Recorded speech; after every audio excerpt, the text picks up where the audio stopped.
The Athletor Podcast is back. Ridge Lovett, how are you, brother? I'm doing great. How are you? I'm really good. So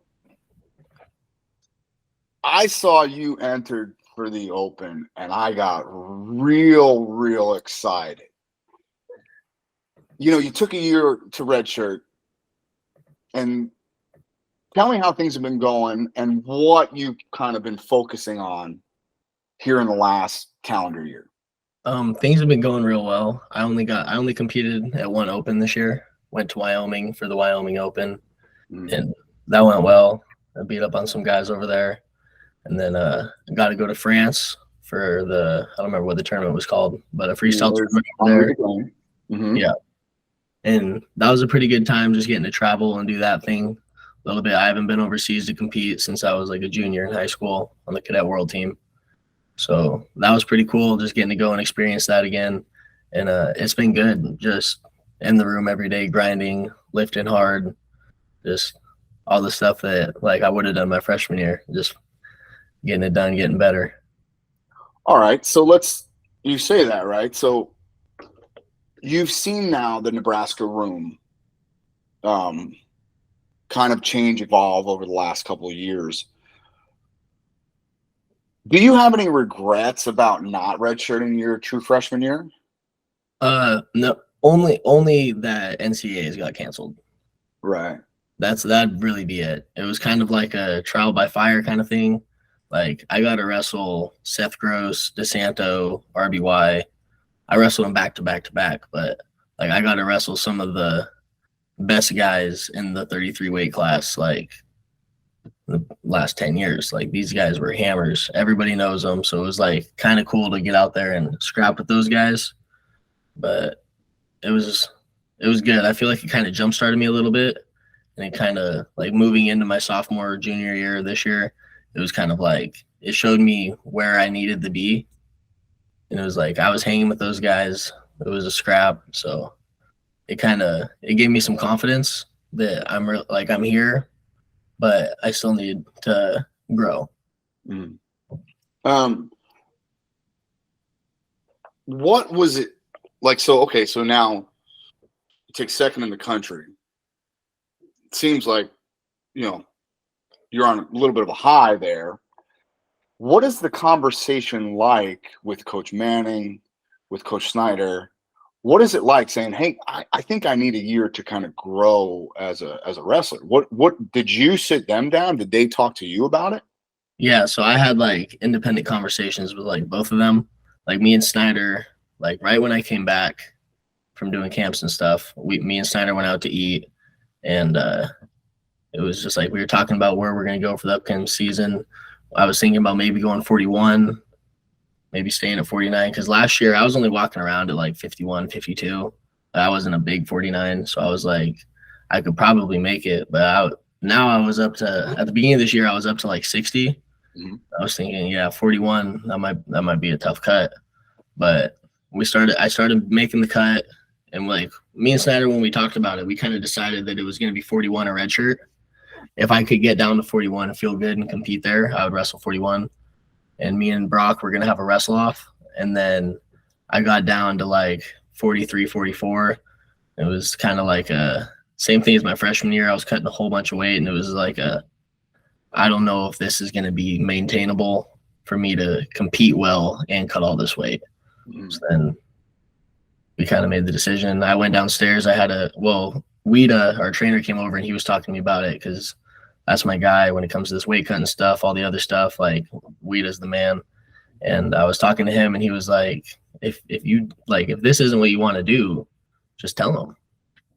I was like, okay. So then I went down and had the conversation with Manning, and he was like, let's do it. If we're going to redshirt, let's do it. I was like, all right, let's get it. Yeah.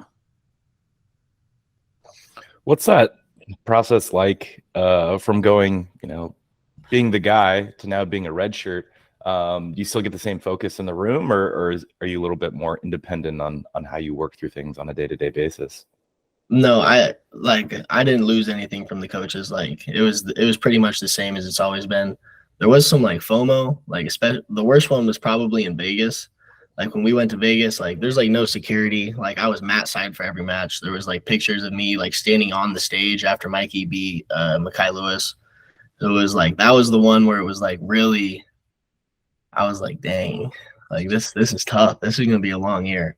Some of the duels too. The duels were like just sitting on the side cheering. It was a little bit different, but everything was pretty much the same other than a little bit of FOMO. Tell me what it was. What do you like better? Do you like competing at these events like CKLV, or do you like kind of being in the stand or coaching? Oh, definitely competing. I was definitely missing out a little bit. Just it's a great time getting out there to scrap. Like that's why I do it. I love to do it. So it was tough, but like getting to watch NCAAs this year was awesome. Getting to sit up in the stands, go up, see friends who had like booths up top, going to sit in the box seats, watch the matches. It was a good time. Watching, it's a great tournament. Like it's a great, like as a fan, this is like one of the first years that I watched it as like a fan. Dude, it was awesome. It was so much fun. I couldn't agree more. So here's the tricky part for me.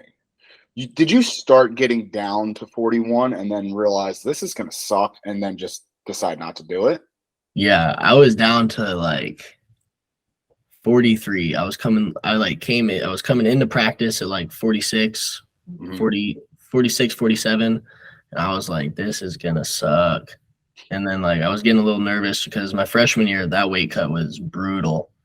And I'm not a great weight cutter. Like I can do it. I'm tough. I can get the weight off. But it was like I've never really cut weight like that before. And I'm super skinny. I don't have a lot to lose. So I'm really just sucking it out of me every time. And I was just like, there was a little bit of like, I was scared a little bit. Like I don't want to have a repeat of my freshman year.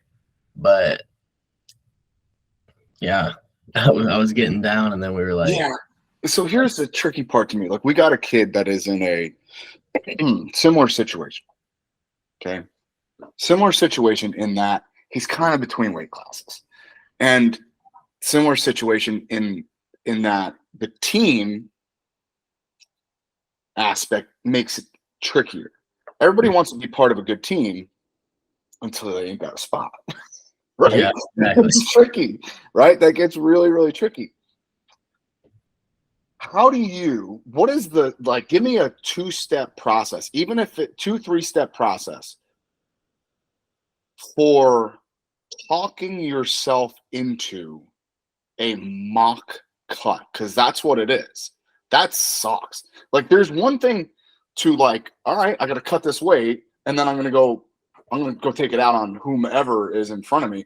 But now it's like I got to cut this weight and just put on shorts and a t-shirt and go practice.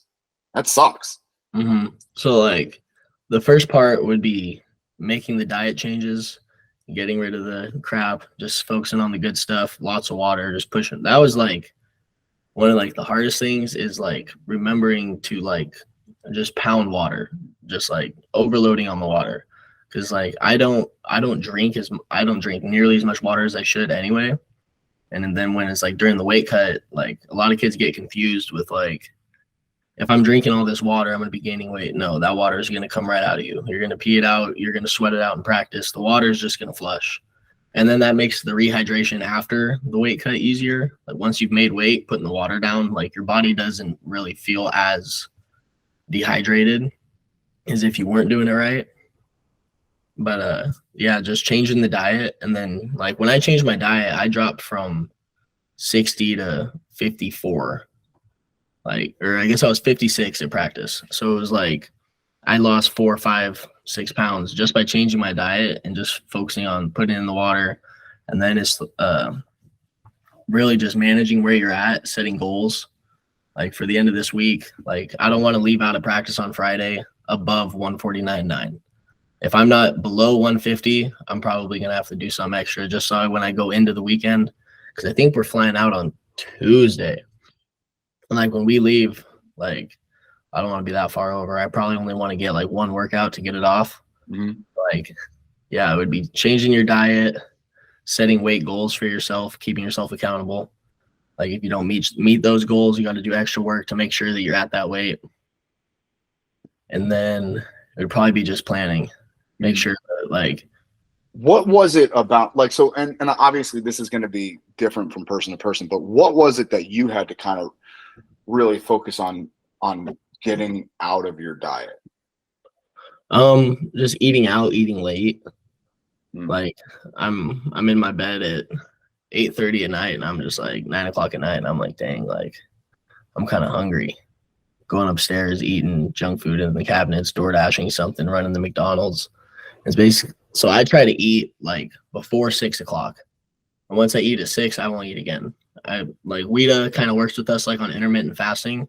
So it's like I won't eat till noon, and then I'll eat at 6, and that's it. I eat my 2 meals, and the rest of it is just shoving water. Because a lot of times, like when you get hungry, if you drink a bottle of water, you're gonna be fine. So those were like the main ones: is cutting out the snacks, cutting out the super late night eating, and just being disciplined.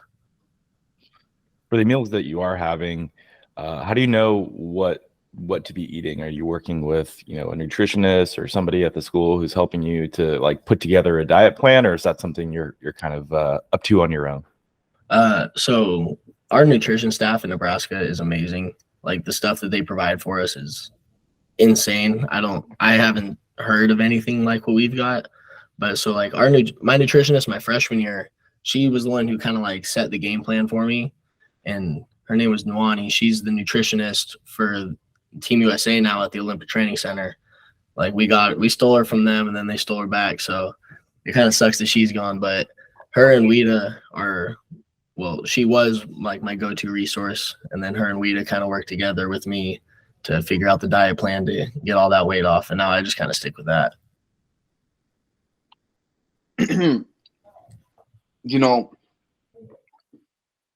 49, 41, but now 65K. So that's 143 pounds. Is that kind of like perfect for you? Like, how do you feel? Have you done a mock cut at 43? No, not yet.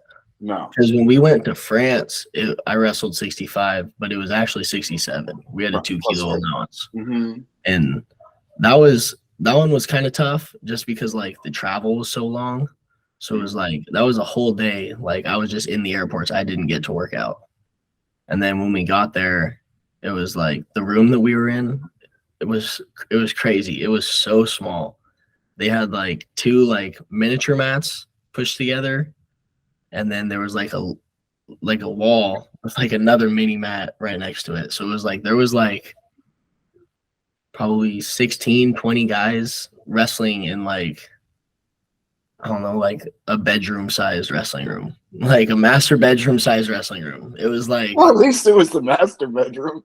Yeah. I was looking at my room. I was thinking, well, it's probably not this small, but like the one mat, the single mat was about as big as my room. And then the other one was like 2 of them. I was like, dang, I don't know. So it's like you're wrestling, but it's like you're trying to wrestle in one spot, because if somebody shoots through you, well, you're going to land on the kids behind you. If they cut the corner on that double, you're going to land on the kids next to you. The other side's a wall. So it's like we're trying to wrestle while staying in one spot. And I'm like, this is crazy. So the weight cut for the workout side wasn't great. And then like nutrition wise, it seemed like in France, all they did was eat bread. So I'm trying to like figure out what I'm going to do. Yeah, I was like, this is going to be tough. So then the weight cut wasn't great. We went to we found like a workout facility, like a gym, but everything in France was so small. Like the gym was like 2 floors, but it was so small. Everything was just shoved in there together. And then you go up the stairs and they have a few more things. And I was like, okay, here we go. Hopped on a treadmill and got it done. We went to a sauna. And that was different. The saunas in France, that was I'm listening. You can go ahead and tell me about people without clothes on. Go ahead. I'm listening. Yeah, you had to be naked. Like you could wear your towel. France was different. That weight cut was crazy. It was funny. Like we go to this sauna and we go in there and it's like, you have to go like down into like underneath where you walk in. Like you go down the stairs, like into the basement almost. It opened up, but there were like rooms in there. It was like, yeah, don't go in the rooms. And they had like the sauna. It was pitch black in the sauna. We're in there. I was like, oh my gosh. It was like there was like probably like 10 other USA guys in there cutting weight. I went in there with Terrell took me, and Reese Humphrey was there, and we're sitting in there and we're like, oh my gosh, dude, this is crazy. A little wild. It was wild. I was like, this is nuts. Well, so hold on though. Hold on. I do want to hear more about this craziness, but if you could tell a kid, right? Because your last international tour was you made the U17 Greco team back in what, like 19, 18? I think it might have been 17. I think it was 17, whatever, 2017, right? And where were the World Championships that year? Where were cadets? Athens. Okay, so that's still Europe. So it's not like completely different, but if you could tell a kid, because you get a little bit more sheltered with those cadet tours. I'm going to put that pretty mildly. How about, okay? But if you can tell a kid like, hey, here's how you mitigate your way through Europe on a weight cut, what would you tell them to do?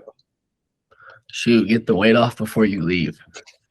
Get within striking distance before you leave. When you get there, you need to be ready. Like one workout, I can get on weight. I wasn't quite there. I was probably like, what was I? I was wrestling 49. I was probably like 10 over 2 days, like the day before. I was like, okay, this will be nothing. I'm going to bust my ass in this workout, get off 6, 7, 8. Then I'm go to bed, wake up, get a workout in before. Light sweat, right. Yep, just keep it the same as college season. But like when we got back, but it didn't exactly go that way. I wasn't expecting the practice facility to be so small. But then we get there to the tournament the next day, and it was like the gym was freezing. It was like I was just here yesterday and it was fine. They just must have just turned off the heat overnight and it got cold. And we walked in there. I was like, I only brought like a crew neck. So I'm like I was asking Pern, I'm like, yo, can I wear yours too? Because I'm freezing. I'm not gonna be able to break a sweat. I came all the way to France. I'm gonna miss weight. This is crazy. I'm fixing to bust weight in Nice right now, dude. That's what I'm saying. It was nuts. I was like, no shot. And Terrell, like the whole time, he was like, should I be like nervous yet? I'm like, no, we're good. But then that morning when I walked in there, it was cold. By the way, when an athlete says that is 100% reason for alarm. As soon as I hear him like, no, it's fine. Bullshit, it's fine. It ain't fine. You're still ain't over. I was good. I was cool. I wasn't tripping about it. I'm like, yeah, we're good. But then that morning, like he asked me like 3 or 4 times, he's like, should I be nervous for you yet? And I'm like, no, I'm good. And we get into that morning. I'm running for like 15, 20 minutes. And I'm like barely starting to sweat. I'm like, hey, Turby, you can be nervous now. I'm starting to get nervous. But yeah, no, for kids that are going overseas, like with like the cadet teams, like when you have the sheltering and you have all that other stuff, they'll have different things planned out, but just prepare for the worst. Like bring a full, I usually try to bring like 2 extra cutting weight, like sets, sweats, hoodie, anything else you need, running shoes, bring an extra pair of running shoes because if yours get all wet, you're not going to want to run in those again. So like I bring like 2 of everything, 2 extra of everything, just so if it goes bad, you'll be fine. And bring your stuff in your backpack. Don't put your wrestling shoes and singlets in your suitcase. Pro tip. Yeah, we had guys at the airport for a couple hours out there waiting for their stuff. Like, oh, I don't know if I'm gonna be able to wrestle. I don't have singlets. I don't have my wrestling shoes. I only have like my laptop. Like, yeah, that was dumb.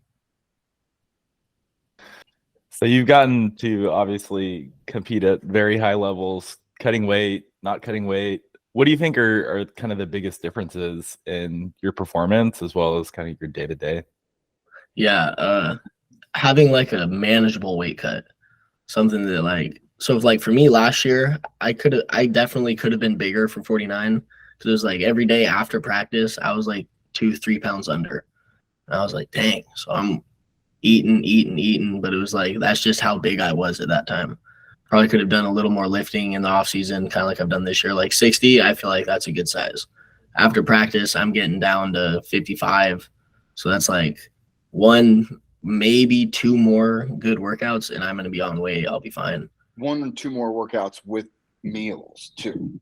Yes. Yeah. Right. That's a big deal, dude. Like we forget that, like, oh yeah, if I'm eating, I'm going to feel better. Mm-hmm. That was like, I give a lot of credit to that for like Fargo, because like when I was wrestling at Fargo, it was 4 weigh-ins. Now it's just 3. It's 1 weigh-in for Greco and then 2 weigh-ins for freestyle. But like when I was wrestling there, my first couple of years, like we were weighing in 4 times. You scratch, was it scratch plus 2? Mm-hmm. Yeah, scratch plus 2, day off, then scratch plus 2. Mm-hmm. It was like you're going up, down. So it's like we're at the hotel cutting weight, doing all our stuff. Then like you have to go wrestle. You have to like not hold your weight down because like you're gonna wrestle 7 matches. I made it to the finals, and it's like my finals match. This is my 7th match. You can't wrestle 7 matches when you're holding your weight down. So it's like finding a comfortable, like how far you can go up, knowing what you should be eating after every match. So it's like, I don't know, there's some planning that goes into it for sure. And just being like aware. Yeah, well, where did you learn that? Because you don't get very many instances or shots at replicating something like Fargo, right? Like that, it's kind of its own beast, dude. So where did you learn how to do that? Chris Owens helped me a lot.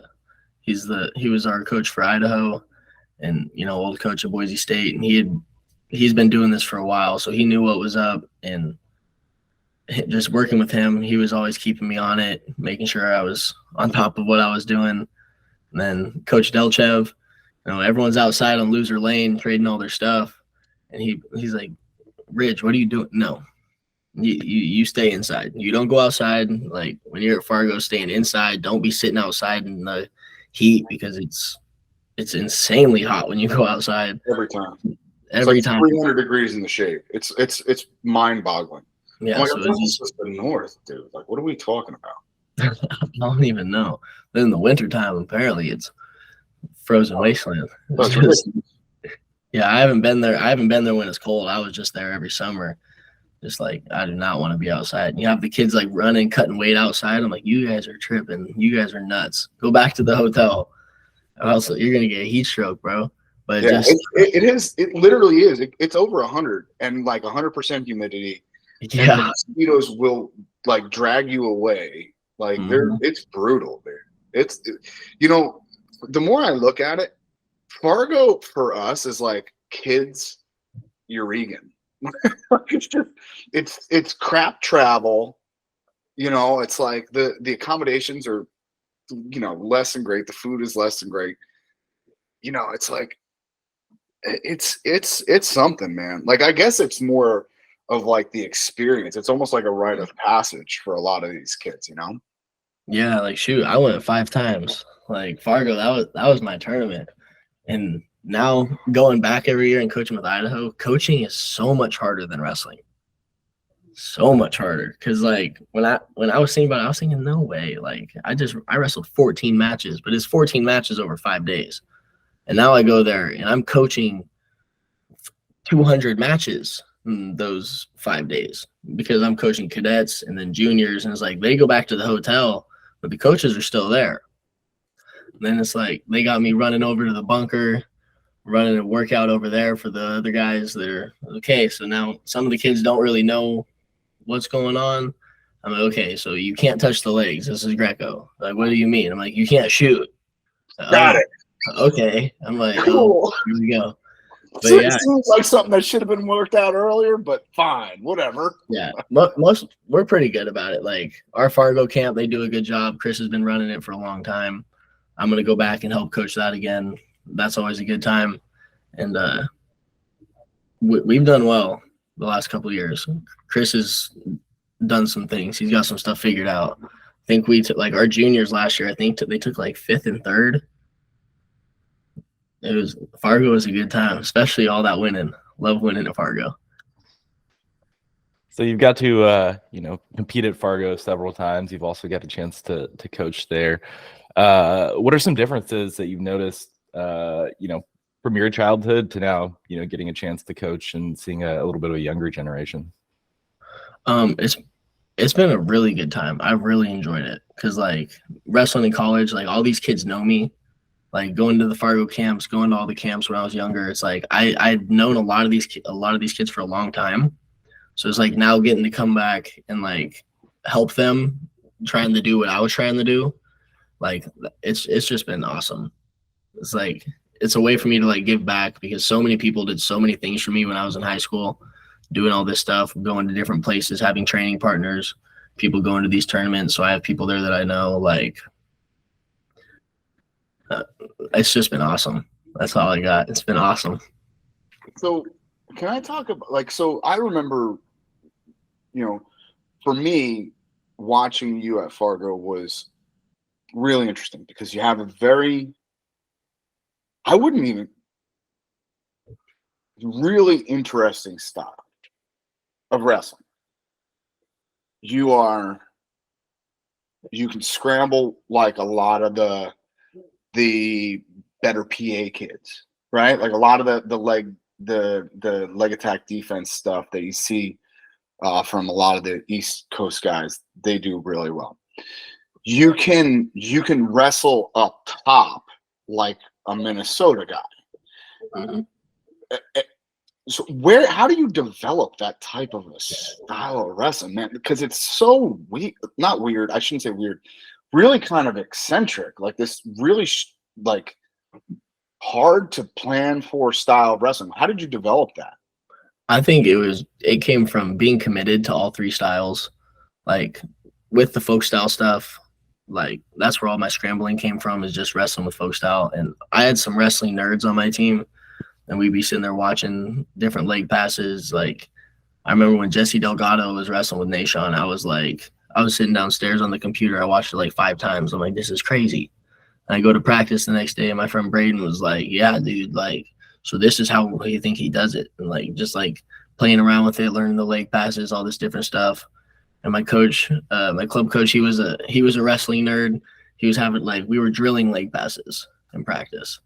We were drilling Gadsden's after Gadsden pin Snyder is what we called that. Step out, boom. And I was like, yeah. So like our team got really good at like a lot of that stuff. And then like wrestling upper body, it's Greco. When people come up top, and now I've been working a lot with Snyder on if I have my underhook get into attacks, which was fine, but now like coming out of an over under when they have an underhook as well, still being able to get to legs, I still have all my throws. And then a lot of that comes from pace too. Just like I don't really get tired when I'm wrestling, just being able to push the pace the whole time.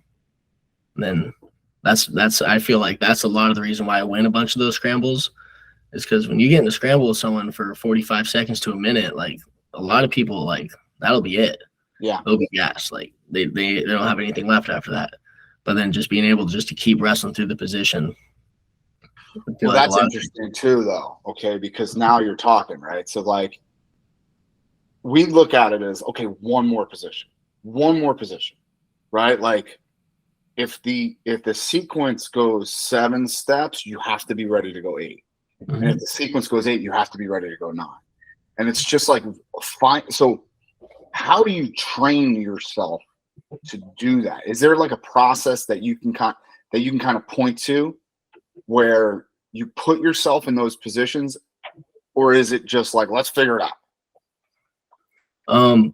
There was definitely some let's just figure it out, but a lot of it comes from like when you get into a position that you're probably not going to win, changing it to a position, even if like you're going backwards in the scramble, going back, like if someone's on a low ankle and like you start falling off to the side, kicking off the armpit, if they square up, like coming back and putting it back into a shin whizzer, just changing it into positions that like you're comfortable in, that you can win. And a lot of it is just trying to stay comfortable and stay calm. Don't freak out when everything starts going crazy, and just being willing to go backwards in the scramble to positions that you have already been in, even if you lost it 5 seconds ago, but going back to that and just trying to get back to baseline. How influential has film been to kind of your development of your style? Um, I I watch quite a bit of film. I don't watch a whole bunch on myself, but like I'm kind of a wrestling nerd too. I watch a lot of wrestling and just seeing different things. Like I like Instagram now with all the reels and Twitter when everyone's like showing the videos of these people who did all these crazy moves and stuff and just like throwing that in at practice. But I don't really know. I try to not like watch film. I just like to go wrestle. I feel like when I watch a lot of film, I get in my own head, and then like I'm thinking about like, okay, like this kid does this, he does this, this, and this. So then like I'm sitting there wrestling, trying to prevent those three things when, and then that'll stop me from doing like what I do. So I try to just focus on just really just go scrap. Like when I was wrestling Tariq, a lot of kids been like his arms are so long, these low ankles are gonna be like tough to stop. Well, it was like for me, it was like I'm just gonna put my hand on the ground and I'm just gonna pressure him the whole time. Just That's put that hand down. You mentioned earlier that you don't get tired when you're wrestling. Okay. This is I gotta think that it's different for every person, but how much of wrestling endurance is mental? How much of it is genetic? Right? Because there's like, if we're going to just say that some people genetically have stronger necks or stronger backs than other people, well, then we have to assume that there is a modicum of genetics to cardiovascular endurance. Oh, for sure. That's definitely a part of it. Right. So how much of it is mental, right? Because you, like you said, you stay calm, and that helps a tremendous amount with cardiovascular endurance, right? Because you're not freaking out. Mm-hmm. And then how much of it can be trained? I feel like you can, if you're lacking in the genetic part of it, you can definitely make up for it with the other stuff. Because like, if you think about it, like if you watch little kids play tag, they will sprint around for 10 minutes and then they'll be all tired. But it's like a wrestling match, like you're only out there for 6 minutes and you don't have to sprint the whole time. Like people think wrestling is like sprinting a marathon, but it's not. It's like hard. Okay, now it's like 70%, 70%, 70%, 100%, 70%. So it's like being able to kind of, I don't know. I don't know how to explain it, but just knowing it's only 6 minutes. You can go hard for 6 minutes. You can run a mile in 6 minutes. Like you can go hard the whole time, and that's just like keeping the pace.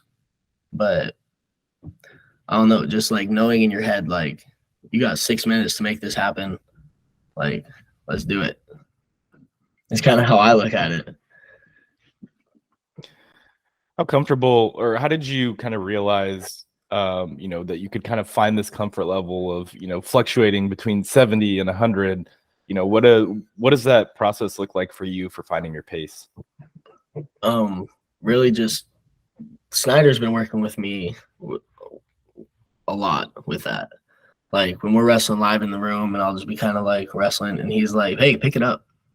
Like just stay on him. So like a lot of that comes from like wrestling live, wrestling in the drills, like not taking my time, fixing my socks, pull my knee pad, fix my shorts, pull my underwear out a little bit, like doing whatever. It's like shoot, right? Finish the takedown, get up, back into the hand fight, shoot, back up, they shoot, give them a little feel, like whatever it is, and just like keeping that pace, keeping a good pace the whole practice, and then pushing it and conditioning. I always thought about conditioning is I'm super competitive. So it's like when we're doing conditioning, like I'm going to win. We're doing sprints and it's like everyone's tired, but it's like I'm going to win this sprint. I'm going to win every single sprint. Like you have the kids who are kind of like, oh, I'm going to win one or two of them. I'm going to kind of take it off at the beginning. I'm going to win the first one, the second one. I'm going to win every single one. And if I don't, I'm probably going to be tight. I'm going to be a little mad about it. But just... Wow. Where does that come from, Ridge? The competitiveness? Yeah, because like I have it to a fault sometimes too, but it wasn't taught to me by my dad. My dad's like this easygoing kind of dude, right? Like I'm trying to win horseshoes. Like I'm trying, like when we play horseshoes, I'm trying to win. Like I'm for real. Like we play darts. Like I'm going triple 20s. Like I'm going hard. Yeah, Right? I feel that now. I just started like playing golf with my friends, like other kids on the team, and some of I them won't allow myself to do it. I won't allow myself to do it because I would go down a rabbit hole, and the next thing I know, I'm like 20 grand in the hole. Just playing golf. That's where I'm on my way to. I'm on my way there. It's like we went a couple times, and now I'm going to the range hitting balls by myself because I'm like, I suck at this, and my friends are beating me, and that is unacceptable. I went and bought a net and put it in the backyard so I can hit golf balls into the net.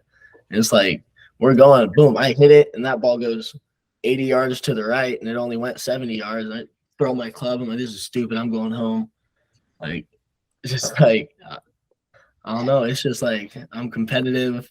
I want to win at everything. I think it was because my dad never let me win in board games when I was really little. He didn't let me win until I was actually beating him, and he created a monster. Dude, can I tell you?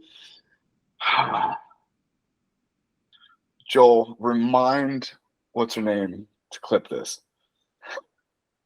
My dad, this son of a gun, my dad played ping pong with me for an entire summer. Like, I'm talking like an entire summer. And I was like, I'm like, right? I beat him one time. It was like August. I finally beat him. And he's like, okay, cool. Can we play again? He switched the paddle to his right hand and he smoked me. I'm like, this son of a bitch.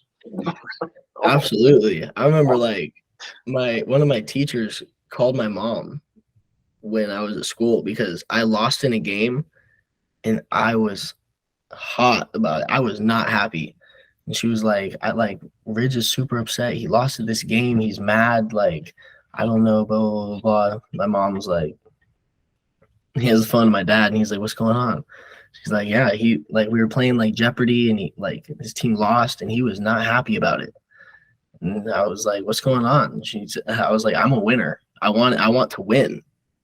And she was like, I don't know if this is like healthy. And my dad was like, oh no, he's fine. Like, he'll be all right. But it's just, I've always wanted to win at everything. I don't know. How important do you think that competitiveness has been to, competing and, accomplishing what you've accomplished in your career? I think it's a big part because it also comes back with the conditioning thing. Even if you are tired, I'm going to wrestle like I'm not. I'm going to do everything I can to win. And I think it's huge. It's always pushing yourself just a little bit more, in the conditioning in practice, when we're wrestling live in practice. I'm wrestling with Snyder and we're he's starting in on a double. And when I get taken down, I'm mad about it. I'm not happy. All right, my turn it on the double. Hopefully the wall doesn't hurt you too bad, buddy. Just different things like that. We're wrestling, winning every position. And that comes back to the whole scrambling thing. When we're in a scramble, it's I'm going to wrestle as hard as I can through this entire position. If it gets stalemated, okay. If you take me down, well, right back up. We're going to keep wrestling. Now I got to go get those points back. And it's just always, the competitiveness is always just push me just to do just a little bit more. What? One of the things that I tell the kids, don't ever let anyone know you're tired. Give me a checklist in your head of okay, I'm not putting my head down. I'm not putting my elbows on my knees. Give me a checklist in your head of what you say, either in the practice room or in the competition circle, that you have to go, all right, I'm not doing this. I'm not doing that. I'm never going to let them know I'm tired. Staying up on your feet. When people are sitting down there on a knee, I think squatting is okay. If I'll be sitting there, I'll be sitting on my feet, kind of rocking back and forth. That's okay. But when people have their knee on the mat, they're sitting there, they're all posted up, all sideways, breathing hard. I might be breathing hard, but I'm going to be up on my feet, walking around, shaking my arms, just getting that blood flowing back, just relaxing. And that would be the biggest thing, is just don't sit there on your knee. When I'm wrestling and someone's just sitting over there on their knee in the corner, whether it's like a review or whatever's going on, I'm like, okay, he's feeling it now. He's feeling it now. And that's like the main thing that I look for, is when people aren't getting back up to their feet, or just like the rate at which they get back to the middle. Like, you don't have to run back to the middle every single time, but like when people are sitting over there and they're fixing everything and I'm like, yeah, this guy's feeling it. He doesn't want to come back. And so just getting back to the middle, you should never have to stop and like wait to come back and wrestle.